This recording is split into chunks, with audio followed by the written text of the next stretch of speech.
Shawn has, again, another great career and has done some really unique things with some software to help families out, amongst many other things. So I, ask you both to just talk about your journey.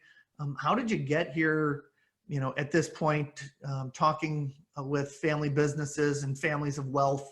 How did that start for you? So Shawn, why don't you kick us off and tell us about yourself a little bit. Sure.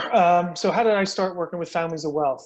It was during law school. I got a job down at a downtown law firm where I was doing estate and business planning for a lot of successful business owners. Obviously, as a clerk, I was still in law school.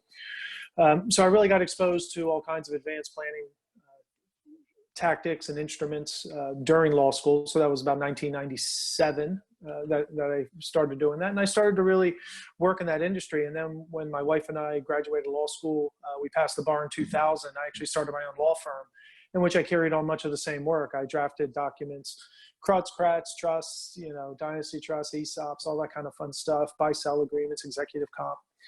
And then folks kept bringing me their financial statements or life insurance, and I was not qualified nor licensed to advise on financial and securities and insurance and so forth. So I got licensed and had a ton of fun and was a top 1% advisor for a number of years. Started a financial services company from scratch with 2 partners. It was just the 3 of us. We grew it into 76 registered reps, over 220 brokers around the country. And then I left.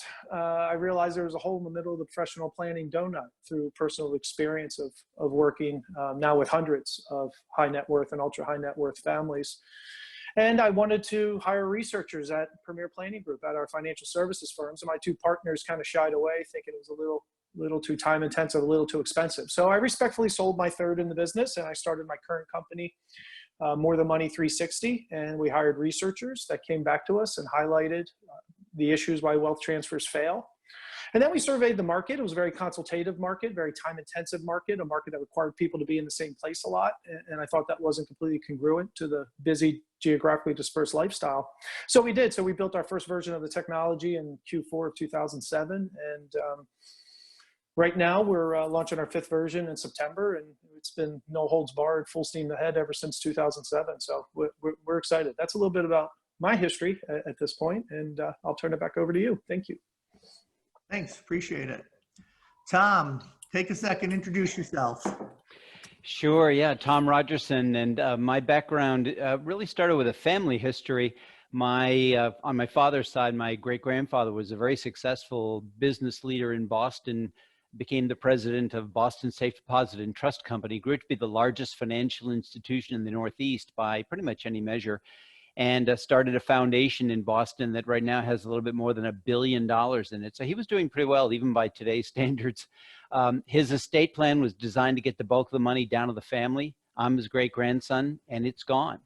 Not because of bad investing or bad planning. We had phenomenal planning and phenomenal, he owned an investment management company. I mean, you can't, and it's gone because of how the family operated. I'm not saying anything bad about the family when I say that. Wonderful, loving, great family, but we didn't know what to do differently, and we fell into the trap that most families fall into. So I started when I first got out of college. I started in the financial service industry and worked at Merrill Lynch and Kidder Peabody, but I was helping more on the planning side. I became the national director of estate tax planning for a couple of Wall Street firms and wealth management firms. But going back about 30 years ago, I started looking at the research of why families were failing, and it had almost nothing to do with the quality of the investment management, had almost nothing to do with the quality of the estate planning. It had almost everything to do with were they preparing the family. And so I started adding what I would now call family governance to what I was doing back then. And I would talk about a generation skipping trust, but how do you introduce to the family? And people were much more interested in the how do you introduce these things to the family than they were about the planning structures themselves. So that became my focus. And I now have had a chance to run family meetings for over 260 families now, in helping them get started in this space. And I've done surveys of an additional over 200 families on top of that. And now I just share that research and information with families. And my wife and I do it together, but we do it together in a consultative approach.